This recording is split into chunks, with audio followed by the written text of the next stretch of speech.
back to the Self-Service Podcast. Today we have a very special guest, Kat, all the way from Thailand, and she's here to talk to you about how to live life on your terms. Welcome, Kat, to the podcast. It's so great to have you. Thank you, Alex. I'm really excited to speak to you today. So today we're diving into the exciting and unpredictable journey of navigating life in your 30s. With our special guest, Kat.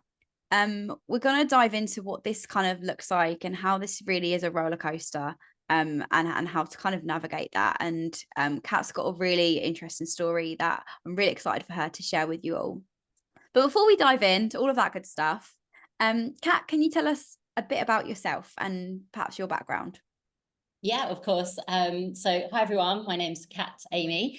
As Alex said, I live in Thailand. I split my time between Thailand and the UK now. So if you're watching on video, it's light outside, but in about half an hour, it'll be pitch black outside. So there's nothing wrong with your cameras. It's just me in the evening. And I'm originally from the UK, as obviously you can tell by my accent. So born in Southampton, down on the south coast. But I've lived out here in Thailand in Phuket, which is down in the south, for almost 7 years now.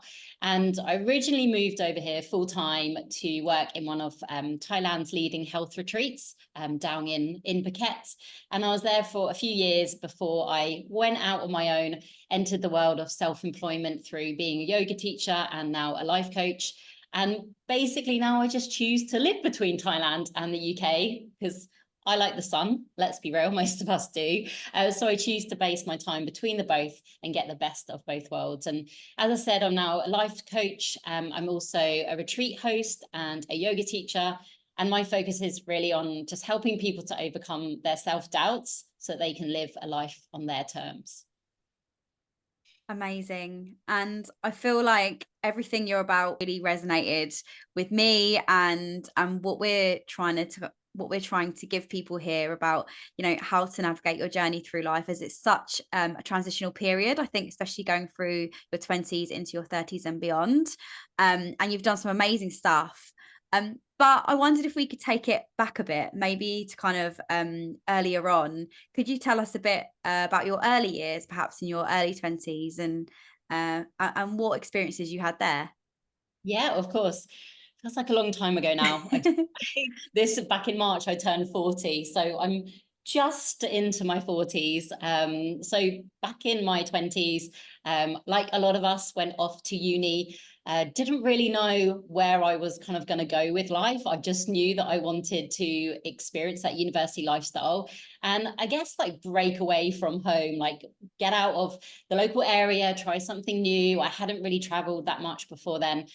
So off I went, not very far, if I'm honest. I went to Surrey, which is about an hour's drive from home, but it felt like a very different environment. And university was good, but I still had this feeling that it just wasn't somewhere that I particularly felt like I fitted in. And now I look back, actually, like, being older and reflecting back at that time through childhood, through school, it was always this feeling of like, where do I fit in? Like, where are my people? And now, having gone through that journey, I realized that actually it's not about fitting in, it's about being unique and being who you are. But back then, I always remember having that sort of feeling of okay, how can I make myself fit in? How can I tick all those boxes? Looking around, looking at my peers, my friends, my family, and essentially trying to create a similar life that they were living. So left uni, I was dating someone at the time, which then turned into most of my 20s, so really long relationship. And I reckon my 20s probably looked like society, like what society says it should be. So I had the dog, I had the car, I had the house, had the regular job, had the long-term boyfriend, like all those kind of things. And it wasn't until my 30s that all of that shifted. But my 20s on the outside actually kind of looked, I guess, like happy and looked like I was successful.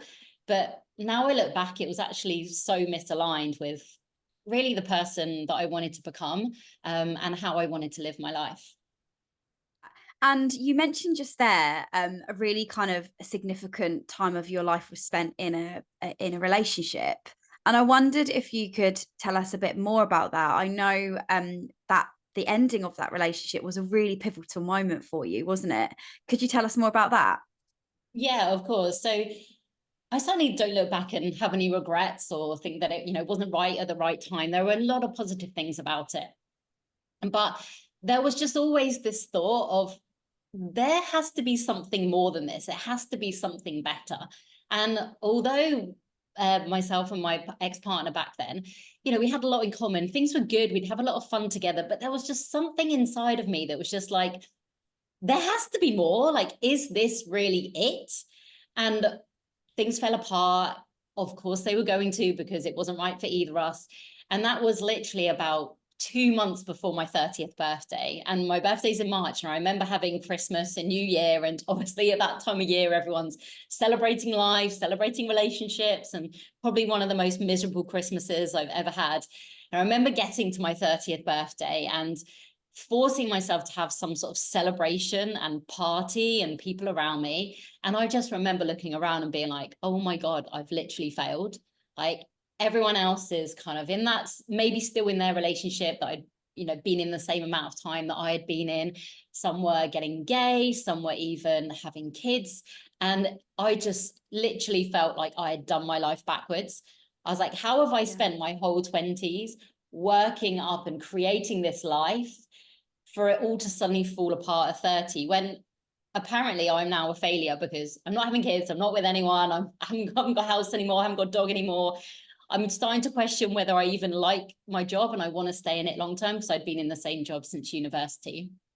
So there was all these things that were just like, I always say, like, life just felt messy back then. Like, and it's quite, to be honest, I was still kind of portraying that things were okay. I remember just being like, yeah, it's fine. I've got the new lease of life and everything's okay.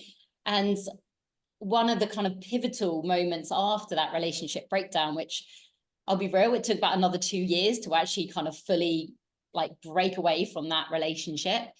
I went to a health retreat, which was here in Thailand, where I'm living. And going to that health retreat was just like such an eye-opener of what was out there, what was available. And I remember having this feeling of the beach that I now live 1 kilometer away from, my favorite beach on the island, and being on that beach and just thinking, oh my God, is this what it feels like to be happy? And it wasn't because I had a partner next to me. It wasn't because I had a ring on my finger. It wasn't because I had this, a well-paid, amazing job. It was literally me sat on a beach, looking out to the ocean, watching the sunset probably, and just thinking, okay, this really is what happiness is. It's not a load of tick boxes. So it was an interesting start to my 30s, let's say. Yeah, and I think it's like it's taking a step back and thinking about like what's actually important. And I can only imagine, there's so much pressure around that time of your life to, like you said, have those things ticked, to make sure that you found the one that you're going to get married to have children, and to be in this, high paid job and doing what you love. But, you have all of that, but they're kind of external voices. And that must have been kind of quite a brave thing to actually come out and make that choice for yourself when you had all those people, probably, I imagine, family, friends who mean well, telling you maybe you shouldn't. Mm. I think actually a lot of people knew it wasn't right. And Yeah. I think it's probably taken me a while to kind of admit that and actually be honest with myself about that, because I think, we all like to think that, okay, the relationship is broken down. Like, maybe everyone thought it was this perfect relationship, because obviously I was portraying that, right, throughout my 20s. And actually, kind of when you take a step back from that and you start having conversations with the people close to you, they could see that things weren't great. And actually they could see that I perhaps wasn't being my true self. And what is just so lovely now, and is sometimes when I go back to the UK, it's those comments of, Kat, you really look like you're enjoying life. And, this isn't just the life that I show on Instagram. This is, the real, the ups and the downs and everything. And that to me just reassures me that actually this is like my true life and what my life should look like, versus what the life was in my sort of like late 20s, when in my head I thought everyone was like, yeah, Kat's got it, like she's amazing, she's smashing life. And actually deep down they were thinking, I'm not too sure if Kat is fully happy with that. So it's been interesting to come away from that, and to go through all the challenges that I'm sure anyone listening who's been through a breakup, when you've been together for like a long period of time, it's like literally you're going like, what am I doing? Like, what am I doing with life? You're so used to having someone by your side all the time that it takes a while to find yourself again. Yeah, absolutely. And the fact, I really love you've been honest there and said it actually took you 2 years to kind of really fully move on from that. And I think being realistic with those expectations, because there'll be a lot of people that are probably in a similar situation to that, where they're really unsure of, they're probably feeling all of those feelings right now and really not sure what to do. And probably living in that kind of sunk cost fallacy when it's like, oh, I've given all this time to this person. Like, how can I just stop it now? And oh, how long is it going to take for me to move on and, create a life that's mine? I suppose, what advice would you give to people who'd be feeling that exact same right now? Oh God, let me bring myself back to my early 30s. Definitely not dive into online dating. I think it's that the initial feeling is, right, how do we fill that gap? Okay, so we're thinking about, well, my life looked like this before, so surely I need to kind of match it with something else. So I often see that, with my clients, it's like one relationship ends and they're almost saying, okay, well, now it's about finding the one. Now it's about actually finding the person that I want to be. And it took me, yes, the 2 years to kind of actually for us both to sort of break away and be like, this is not happening. But also it took me then probably say at least another couple of years to actually understand, re-engage, like to get close again to myself and to understand what I kind of really wanted and who I was. Mm. Because I think when you're entwined in a relationship, and certainly from my experience in your early 20s, when you're, let's be real, like you really don't know who you are, you're kind of just like blagging it through life, right? And following this and following that and kind of going with the flow a little bit more. So it took me those, I'd say up until about kind of mid-30s to be like, okay, now I remember who I am, and now I know who I want to be, and actually making the decision to put myself a bit more first and to say no to things that weren't aligned with the person I wanted to be. And I certainly wasn't one of those people who went out and dated loads and just tried to like find a man to like have by my side. I was actually more like, do you know what, I'm kind of good. Like, I'm good with that. I'm going to focus on building friendships and building a community and building things that actually I feel are more important for me right now versus like ticking that box essentially. Yeah, and I think it's about, not then relying on someone else and being in such a good position personally that if and when you do meet that right person, rather than forcing it, you're actually in such a good place to welcome that addition into your life. Because I think, like you said, we can lose so much of our identity when we're stuck in a relationship that isn't serving us. It's been a long time. And it must feel amazing to get to that point when you're like, okay, this is what I'm about. This is what I care about. This is what I need. But that journey takes a while. Mm. Obviously, a part of that for you was, changing your career. So how did you go about kind of navigating that?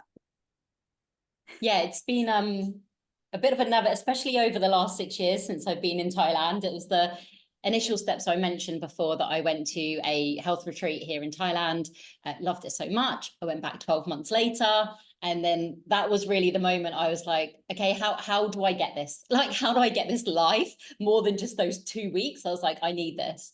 And long story short, I started chatting with the owners of the retreat, and they offered like an internship essentially. So you go there, like you work for free, you just like work for the retreat and delve into everything.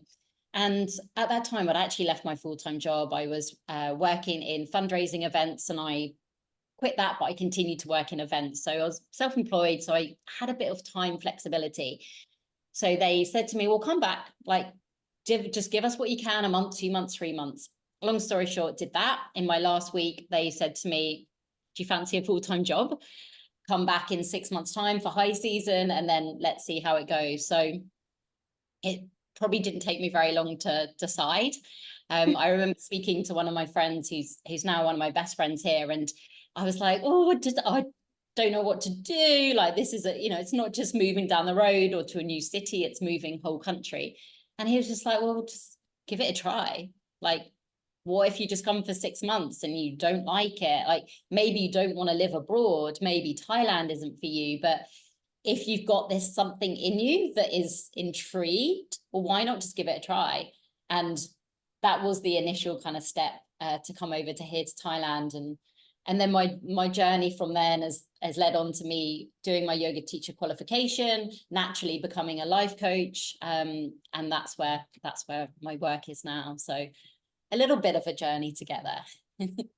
Amazing. It all sounds wonderful, but I think what people don't see are some of the challenges along that journey. Could you tell us some of your biggest challenges as well as some of your biggest rewards, I guess?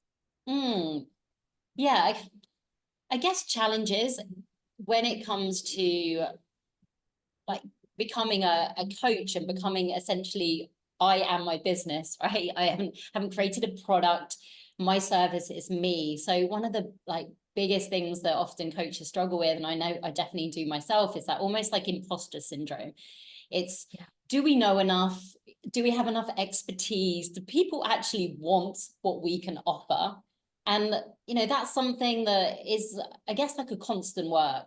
Like, it's constantly reminding ourselves that we know enough. Yes, you can have all the qualifications, like you can be qualified, but that still doesn't necessarily mean that, perhaps you have the confidence. It's like getting your GCSEs and someone being like, you're now amazing at maths. And it's like, am I? Like, all of a sudden, 2 years later, you've forgotten everything. Like, so it's that constantly reminding myself. And I always come back to, okay, well, how can I use my story to help other people? And, as we've spoken about, and the very short version of my story, but I like to think that hopefully people can resonate with it, and I can use that in my coaching. I can use my own experience and obviously now the stories from all the clients I've worked with to really impact people's lives. And it is a bit of a challenge to overcome that imposter syndrome, but it feels so good when you're working with clients and you just see that little like light bulb moment. To be honest, that's like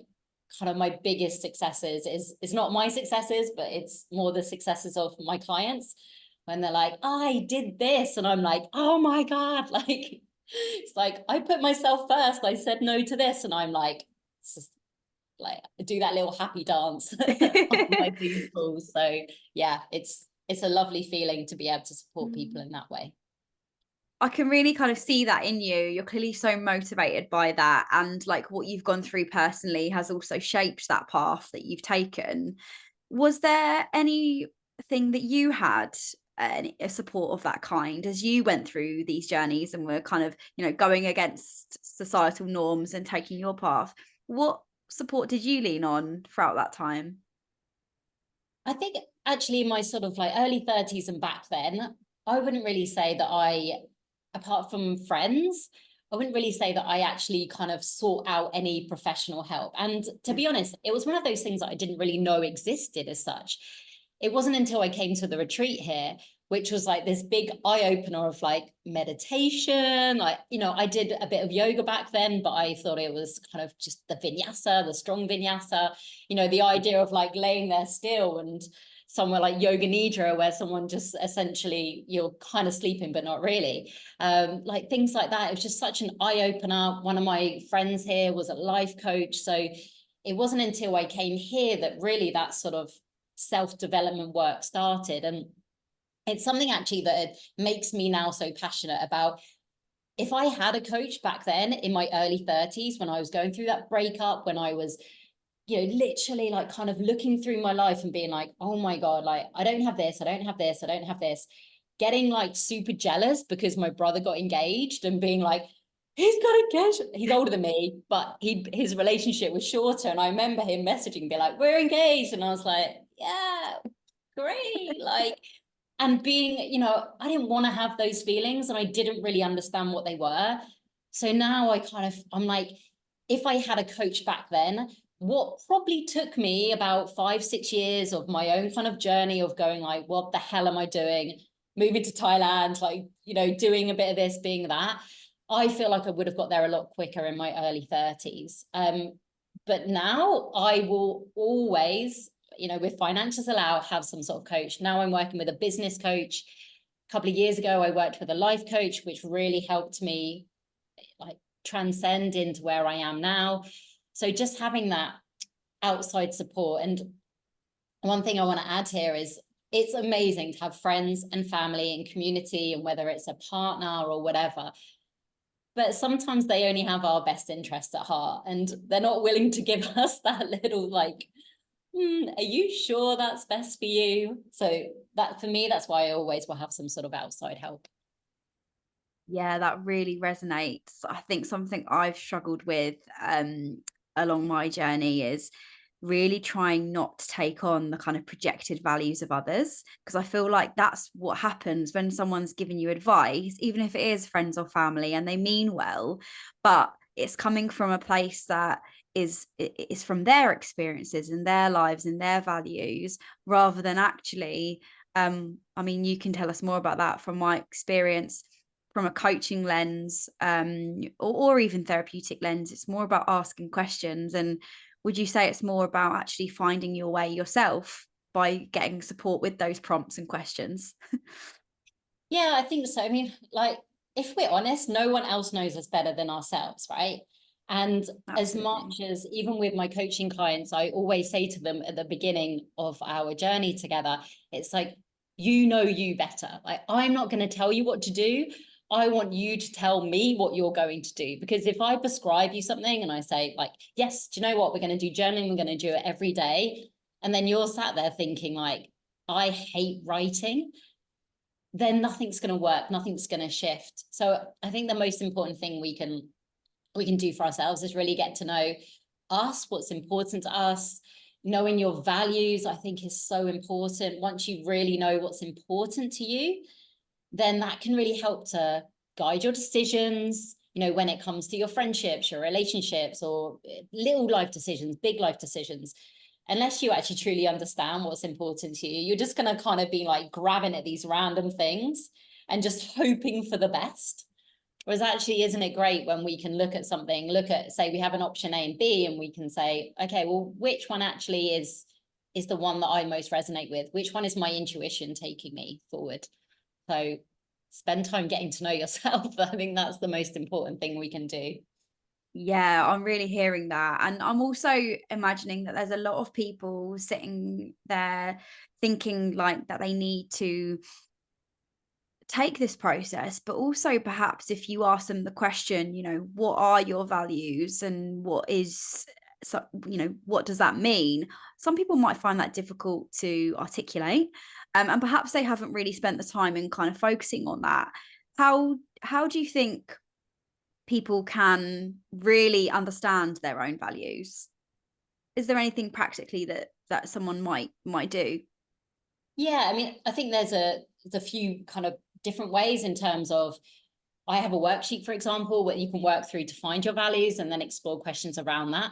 But first and foremost, just start paying attention to perhaps decisions you make, things that, and how you feel about things. Like, if someone says something that you don't agree with and it creates that sort of feeling of like a little bit ickiness, then chances are that's something that perhaps goes against your values. So then we can look at, okay, what's the opposite of that? And look at things in your life, look at things that you're passionate about, things that like we always say that you would do, if even if it was, you weren't being paid for it. Like, what are those things you would do? And chances are you kind of naturally start to create these words or these thoughts about what your values are. Like, I pretty much do my values like every few years, because it changes, right? We can't expect to stay the same. And there's always a couple that come out and it's like adventurous, freedom, connection. So I'm like, okay, I'm someone who likes to build connection. I'm someone who likes to be around people that I really resonate with. I'm someone that likes to take adventures, go on holiday. So it's kind of a bit obvious why I ended up living in Thailand and, doing all these like different things and different sports and activities. I'm like, now it all makes sense. And it's almost sometimes that permission to be ourselves. Because I think sometimes, we can be, like, we can struggle sometimes if we're a certain way, but maybe our best friend or our partner or, brother or sister are completely different.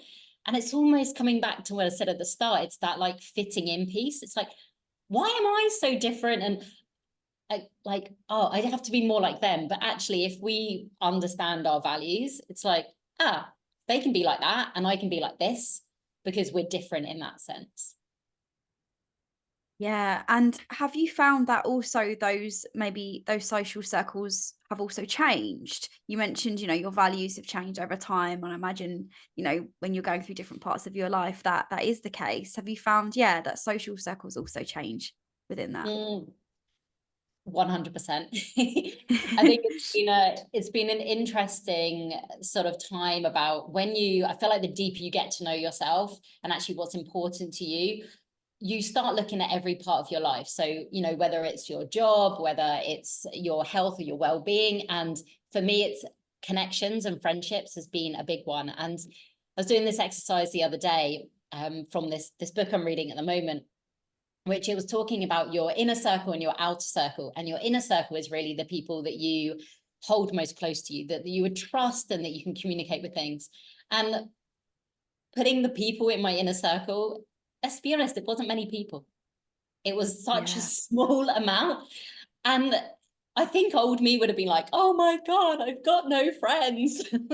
Whereas actually it was so reassuring that I knew that if I had a problem or an issue, or I wanted to laugh or I cry, 3 people, one of those 3 people I'm going to reach out to. And that's not to say that I don't, care, or I'm not close to the people in the outside circle, but just knowing those people are super close to you. So friendships change, connections change. And I think that's one of the biggest things that I always kind of help my clients with. It's like understanding that things change. So what your life looks like today is probably not going to look like in 6 months' time, in a month's time, certainly not in a year's time, in 6 years' time. And if we can kind of accept that, then I feel like in terms of friendship, we put less pressure on them. It's more of just, this feels good. Do I want them to be my best friend? Maybe not, but this is how I want to connect with them. So it's definitely been a journey for me. And I was definitely one of those people who identifies as a bit of a people pleaser, certainly in my early 20s and early 30s. But I kind of feel like that is definitely something that I've worked on a lot now. And it's something that I'm often speaking to my clients about. Yeah, and I think it's empowering to actually accept that, yes, things will change in your life will be different, and actually friendships might change. I'm definitely I fall victim of spreading myself too thin and almost feeling guilty that I haven't spoken to someone in a couple of months, and like I should, and I need to make the effort to go and see them, and I need to make sure I keep everyone happy, when actually they don't necessarily all do the same for me. And yet I'm in this weird sense of guilt, like, well, I have to make sure I'm really close with everyone, but it's actually impossible. And I think you've got to really accept that, depending on like where you are in your life, like you can't. And also that it's okay, and to kind of move that guilt away as well, because that can be quite destructive. Yeah, absolutely. And I'm sure when you lived abroad as well, like you found the same. Like when you come home, it's almost like everyone wants a piece of you, right? It's like, what are these dates you're coming home? When are you going? Like, can you travel the other side of the UK to come and see me? And that's taking a bit of navigating for me. And actually what was like so lovely when I went home recently for my 40th birthday, I was only home for 6 weeks.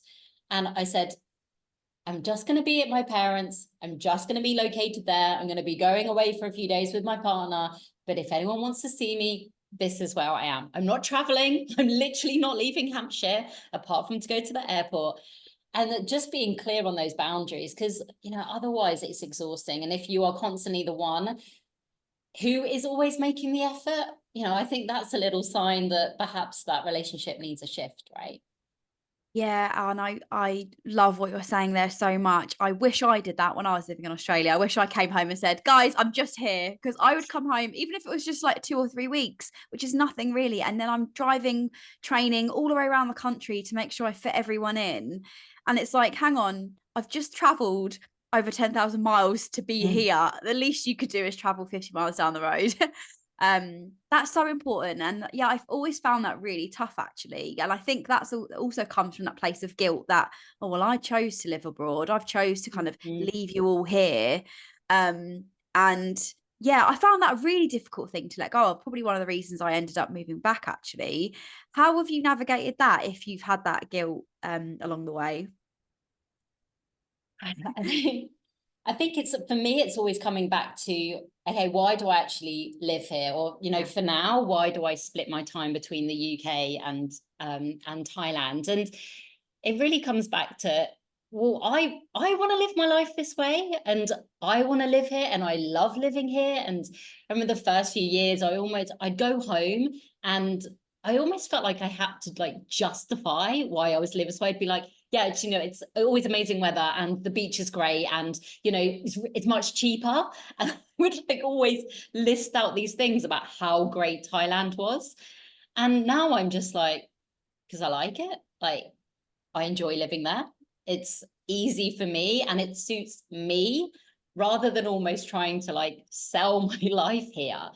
It's more about, well, it really works for me. And I've noticed that kind of shift in also like my parents, about how they explain to their friends about Thailand. And because the first question when I go home is, oh, is Kat on holiday?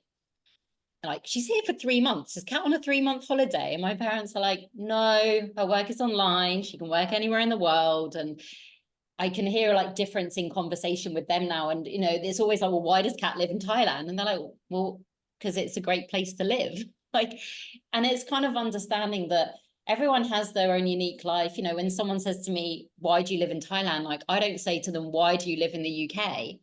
Mhm. Which is the same question, right? So I think it's just understanding why I want to be here, and like understanding the decision that I made, and ultimately that decision I made almost 7 years ago, actually probably around 7 years now, to move out here, has led me to create this life that I now absolutely love. So that is why I live here, because I feel like I'm actually living a life that, you know, I do love. And if I reflect back to my early 30s, it wasn't like that. And I think people often forget that. So Yeah, and it's what I love about you and your story, Kat, is also the strength in that kind of selfishness, which is actually a good thing. Like, and this is something like one of the reasons I started the podcast was about that message, that actually focusing on yourself and knowing what you want and doing what you want for you is okay. And I think people really struggle with that. I think it's always seen as such a negative, but actually it seems that that's really driven you and actually empowered you and created the life that you have now, that you can actually say that you love. And that's what we're all striving for, isn't it? absolutely. And I think it's so important when you're kind of faced with these decisions, whether it's, you know, ones that are big, impactful, like moving to Thailand, or whether it's like a slightly smaller decision, you know, even like changing jobs or whatever it is to actually tap in with, okay, what result is this going to have on me? How is the outcome going to affect me? Because I think what we often do is, you know, I could have thought back 7 years ago and thought to myself, well, I've got this opportunity to move to Thailand, but I'm leaving my parents. Like, my brother lives in America. My other brother lives in Guernsey. So literally we're like, none of us are down the road, bless Your poor them. parents. I know. They're amazing, just saying that. But I think actually that made the decision almost a bit easier, because they were like, you know, go, like, whatever you feel is right for you. And it very much came down to, how will this decision impact me? How will this, you know, will this create the life that I'm looking for, the life that I want to step into, the changes I want to make? Is it going to give me that opportunity?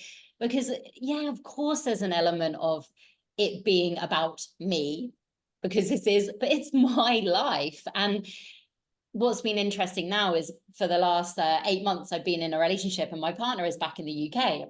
And the amount of times that both of us get asked is, well, when's Kat moving back to the UK? Like, are you okay that she lives in Thailand? And it's all those sort of questioning, just because perhaps it looks different to other people's lives. You know, and if it looks different, then there must be something wrong with it, right?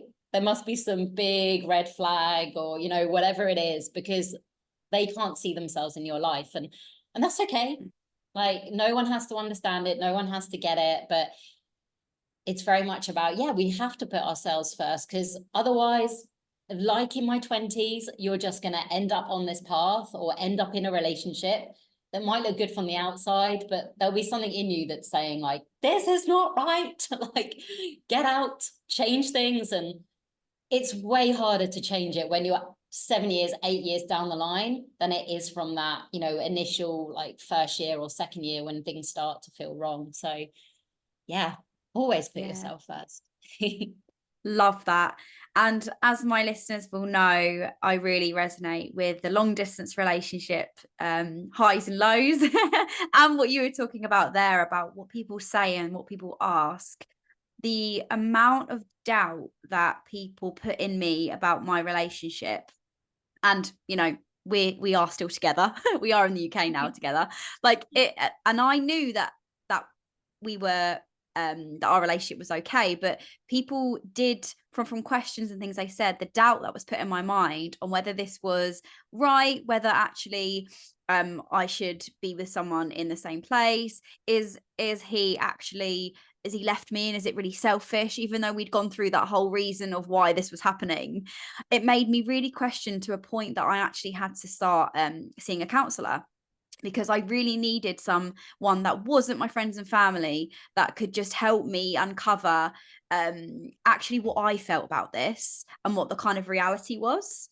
And that was really what I learned as well, was like, different doesn't necessarily mean bad. And yes, okay, it wasn't the blueprint that most people go through, and it wasn't societal norms, and yes, none of my other friends were in a long distance relationship, but it didn't mean that it was wrong. But it was really hard to actually kind of navigate that, and to get back to that point of confidence in my own relationship, and actually to actually stop listening to what people were saying. It was really hard. Mm. Have you sort of struggled with that as well? I think the initial, because we got together in the UK, so it was that, initial of like, well, when's Kat going back? When's she coming back? So Yeah. is she staying in the UK now? And it was it was always a conversation from day one that we both had of, I live in Thailand majority of the time. This is where I have my life. So from both our perspectives, there's never been any doubt or concerns between ourselves. So Mm. I think, like you said, like just communicating and knowing between the two of you, actually, what does your relationship look like knowing, coming back to why you're together, like communicating maybe things that you're struggling with. And it can be challenging when you've got different people, almost like, I call it like little poking, when they're just Mm. constantly poking, saying, are you sure, is there something wrong? There must be something wrong. And anything that's like sits outside of this normal society bubble, especially I find in parts of the UK when we're, kind of a bit more traditional with how we live life, it's almost just like that. It's like panic. People don't understand it.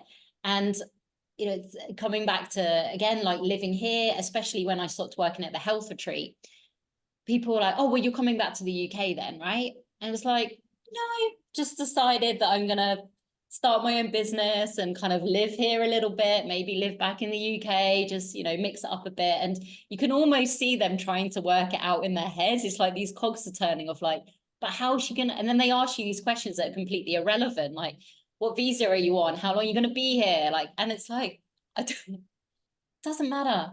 Like, this is not your concern. And that's what, if anyone ever sort of asked me about my relationship and how things navigate, it's like, we're good. Like, you don't need to worry about me. I'm okay. And I think sometimes sharing less and saying less is the best way. Yeah, I was just about to say that, sharing less. I think we have a habit of oversharing and feeling like we need to tell everyone our our life story and what's going on for us. But actually, some things are better left kept Yeah. inside, aren't they? Because that's where you do get people's opinions, and naturally, people can't help it. Mm-hmm. And it does come from a place from them rather than you, which is always really important to remember.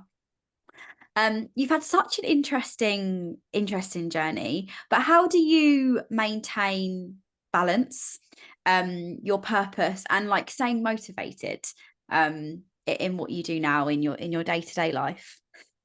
Mm. I'm a lover of a morning routine. I'll be honest.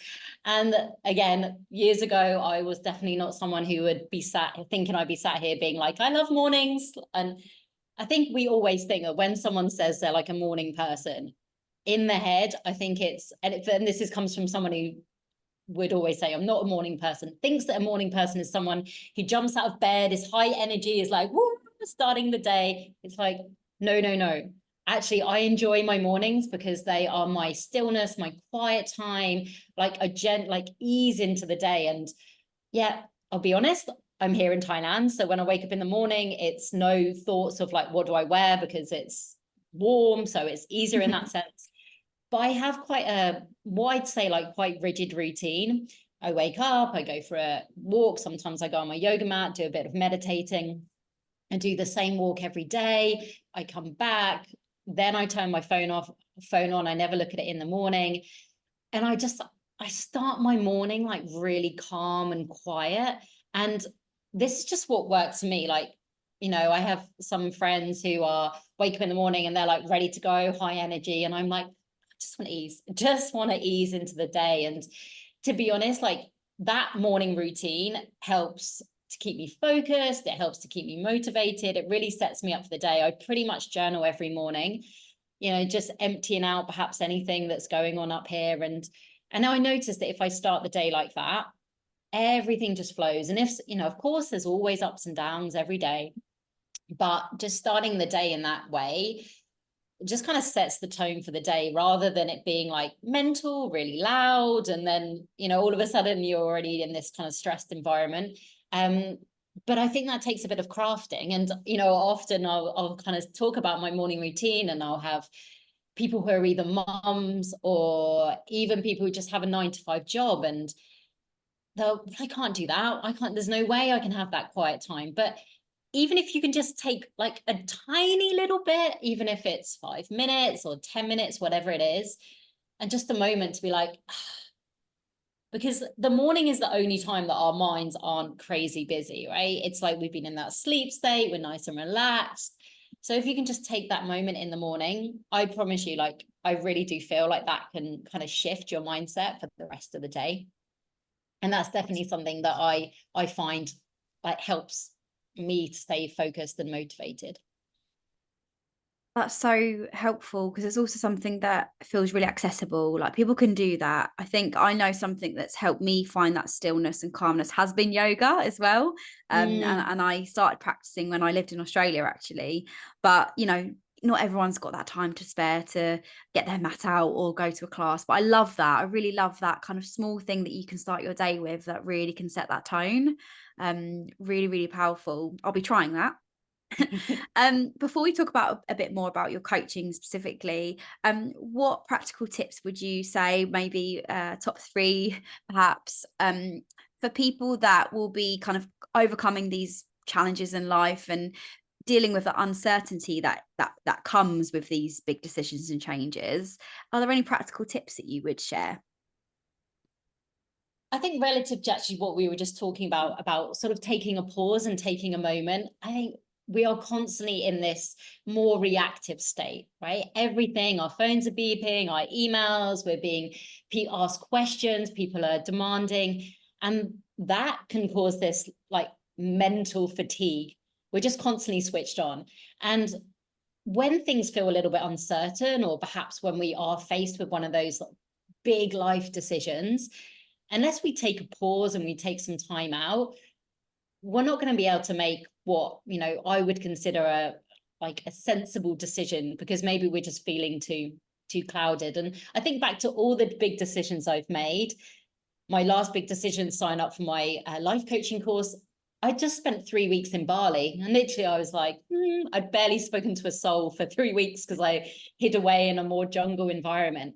And I was able to make those big decisions to invest in myself and move into Thailand. I actually remember being on a beach in America, and I'd taken myself for a walk. So I do believe that giving yourself that pause and that space can help you navigate those challenging areas. So that's definitely one of my biggest tips, is take a pause and a bit of time out. Thank you. Really hearing that. So Can you tell us a bit more about your coaching? What services do you offer? Mhm. So my main focus is my one-to-one coaching clients. So as I said at the start, it's really just to tap in with what's going on up here in our mind, because we all have this other little voice. I call mine my little cat. And she likes to speak a bit loud sometimes. So it's really tapping in with yourself and understanding, okay, what's important? What are my values? Where do I want to go in life, and understanding what is really true to you, so that when you come to make these decisions, and when you come to just make little shifts in your life, it doesn't have to be big things, but you really feel confident that that is the path for you, versus so and so told me it was a good idea, so I'm going to do it. And really it's focused on taking action as well. I find that a lot of my clients, when they come to me, they're starting to get that awareness. They know that they want more in life, but they're struggling with that action. They kind of like take that mini step forward, and then they're like, oh my God, I don't know what the outcome is going to be, so I'm too scared. And then they backtrack. And, 5 years later, we're still in the same job, we're still in the same relationship. So I'd really work closely with my clients to kind of get them over the line and get that momentum building. And my one-to-one partnership is nice, close environment. I pretty much speak to my clients every day. So I call myself the coach in your pocket. So when something challenging comes up, or you just want to celebrate something, I'm there on WhatsApp supporting them all the way. So that's my kind of main focus, my one-to-one clients. I'm also a retreat host. So in July this year, I'm hosting a retreat down in Cornwall. It's sold out, unfortunately. Good for me, which is amazing. Oh, I'd But love I to come. next year, in a Yes. year, exactly a year's time, in June next year, I'll be hosting a retreat at the same place down in Cornwall. So beautiful, beautiful venue. So I'm excited to do that. It's my first 4-day retreat. I've done kind of day retreats and things like that before, but this is super exciting. I also do, when I'm back in the UK, I do workshops in the local area, mainly on things about finding your values, building your vision, everything like that. So yeah, they're my main kind of like focuses, my one-to-one clients through my coaching program, and then events back in the UK as well. Amazing. I love it. I definitely need to come to one of your retreats. So, looking ahead, what's your kind of vision for, and what's the future look like for your coaching business and everything that you do? So a lot more of the same, if I'm honest. I think there has been, I feel like a lot of shift and a lot of change in my life, especially in the last year. So right now it's all about just focusing on my one-to-one clients, building that part of my business, and just really refining my skills, as a coach, and continuing my own self-development. So this year looks a little bit different. I'm going to be spending more time in the UK. So I'm available for doing more workshops and things like that, and even meeting my one-to-one clients in person, because they're all working online at the moment. So just having that more deeper connection with them. So it's very much continue building my business, because right now I absolutely love what I do. So it feels like something that I want to focus on. Amazing. Sounds so exciting. And is there anything coming up that you wanted to mention to our listeners that they should know about? Yes. So the end of this month, I am holding a 3-day detox decision challenge, because one thing I've noticed with my clients is their brains are full with decisions. And I'm not even talking about the big decisions about jobs or relationships or country to live in. It's literally things like, I don't know what to wear in the morning.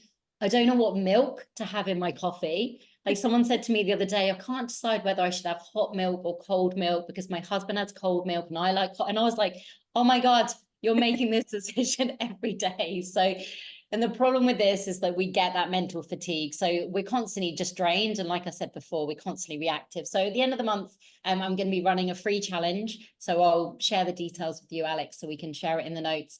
So if you feel like you are someone who is just constantly making these everyday decisions, like what to wear and what milk to have, or which way to drive to work, or whatever it is, what to have for dinner is a big one, then I'm going to show you a process that effectively creates a bit of a detox with your decisions, so that you can clear out all that boring clutter, those mundane decisions. So when it comes to that big decision of, should I take that job offer or should I move to Thailand? you can make that with a clear head rather than this cluttered head. Wow, I will definitely be joining. I feel like you just described me. Like I almost get, what do they call it? Analysis paralysis, where I'm like, oh God, I Yes. can't actually make this decision because it feels like too much. And it can be really like small things. So wow, that sounds amazing. I will be there. That's awesome. Thanks, Kat.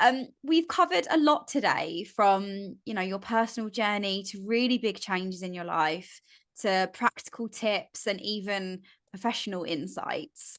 And I think the key takeaway that I've got from this is the importance of self-discovery and trusting yourself, but taking that process in the very first instance, and having the kind of the resilience and confidence actually to pursue a life that's your own and to live on your own terms, which is something you mentioned right at the start of this. And I really encourage all our listeners to reflect on their own journeys and where they're at, and think about what steps that they can take to live a more, authentic life. And I really encourage people to connect with you as well, Kat. I think you sound amazing. I'd love you to be my coach. So I'm sure people will listen to this and be like, I need Kat. So thank you so much for joining us today and sharing all your incredible insights and experiences. Where can our listeners find you and learn more about your coaching services? Yeah, of course, Alex, it's been an absolute pleasure. Really enjoyed chatting with you today. So I guess the best place to find me is Instagram. So I'm Kat, which is K-A-T, and then _ Amey, which is A-M-E-Y. That's probably the best place to reach out and connect on there. It's probably the social platform that I'm on the most. I have a website as well, which is my full name, katherineamey.com. But yeah, any questions, anything that comes up, or just perhaps there's been one thing that I said today that you're like, oh my God, yes, that was the one thing, I would just love to hear your thoughts and what comes up for you. So yeah, please do get in touch. Amazing, Kat. And when we first met, we could have talked for hours, and I feel the same with this. Really, this is just kind of a snippet, but it's been amazing to have you, and you're so engaging and so just real. And I think that's what's so important. It's finding someone that is just like real talk, take away the jargon, and that's really what you're about. So thank you again. And for listeners, make sure to subscribe to the self-service. I'd love to hear what you think about this episode. So make sure you leave a review on whatever platform you're listening. You can find self-service on Spotify, Apple, and YouTube. And make sure you give us a follow on @the self-service _ on Instagram. Thanks again, and make sure to tune in next time to discover the power of self-service.